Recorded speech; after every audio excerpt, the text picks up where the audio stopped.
Material adverse change. MAC clauses explained. Negotiation English. Let's demystify the MAC clause, short for material adverse change. It's a contract tool that defines what counts as a serious negative change to a business. You'll see it in M&A deals, loan agreements, and other major contracts where stakes are high. When a MAC is triggered, the affected party usually gets powerful rights. They can walk away, delay closing, or renegotiate price or terms. Think of it as an emergency exit for shocks that truly hurt value, not ordinary bumps. The goal is clarity. Agree up front on what material and adverse mean, so no one is surprised later.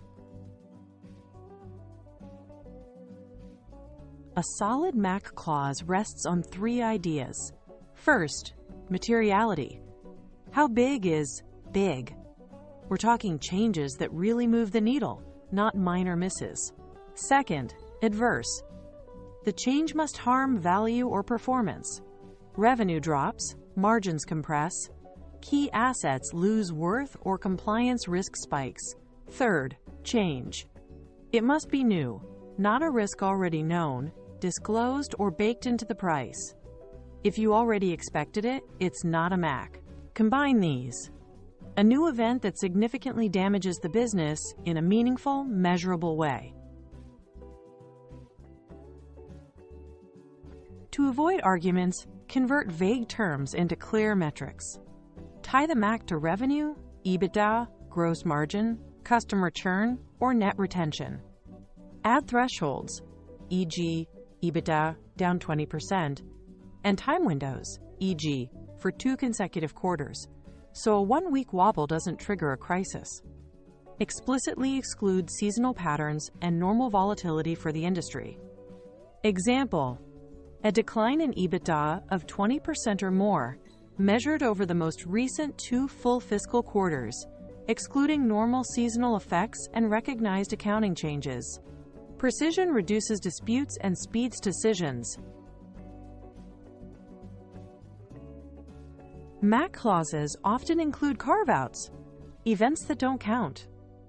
Common exclusions: market-wide events like recessions, interest rate hikes, currency swings, or global pandemics, unless the target is disproportionately affected. Changes in law or regulation are also frequently excluded, especially if they hit everyone. But buyer-specific effects, like the buyer losing financing, supply conflicts caused by the buyer, or integration choices, are typically not excluded. The principle, don't let broad macro shocks or the buyer's own issues morph into a MAC unless the target is uniquely harmed. To favor the buyer, use a broad definition with few carve-outs.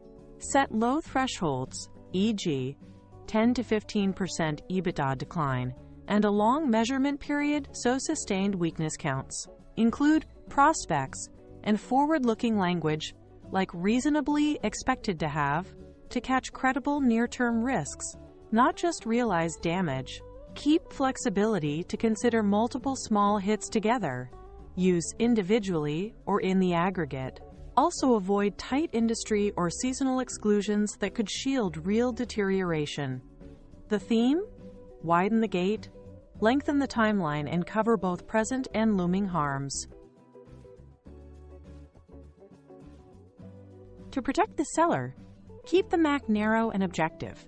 Use high thresholds, e.g., 25 to 30% EBITDA decline, and a short duration, 1 quarter, or a single fiscal period, to prevent transient dips from qualifying. Insist on a disproportionate impact qualifier. Market shocks are excluded unless they disproportionately affect the seller. Prefer backward-looking, verified data over forecasts. Avoid prospects or speculative terms. Anchor on specific metrics. Exclude seasonal/normal volatility, and require that issues be unforeseeable and not disclosed. This keeps MAC for true catastrophes, not normal business noise. Here are battle-tested phrases. Individually or in the aggregate stops a series of smaller hits from slipping through. multiple moderate impacts can still form a MAC. Disproportionately affects the seller, ensures market-wide storms are carved out unless the target is uniquely harmed. Reasonably likely to result in plus metric brings in near-term risks with evidence, e.g., reasonably likely to result in a 20% decline in EBITDA over 2 quarters. Combined with defined timeframes and data sources, audited statements, agreed KPIs, so both sides can measure outcomes without guesswork. Before you sign, run this checklist. 1. Define metrics, thresholds, and duration.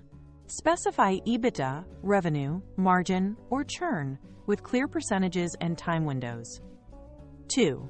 List carve-outs and qualifiers, market events, legal changes, force majeure, plus the disproportionate impact rule.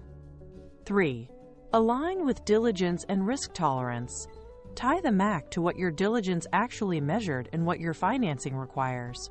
Final takeaway. A great MAC clause is specific, measurable, and balanced, tight enough to prevent games, flexible enough to handle genuine shocks.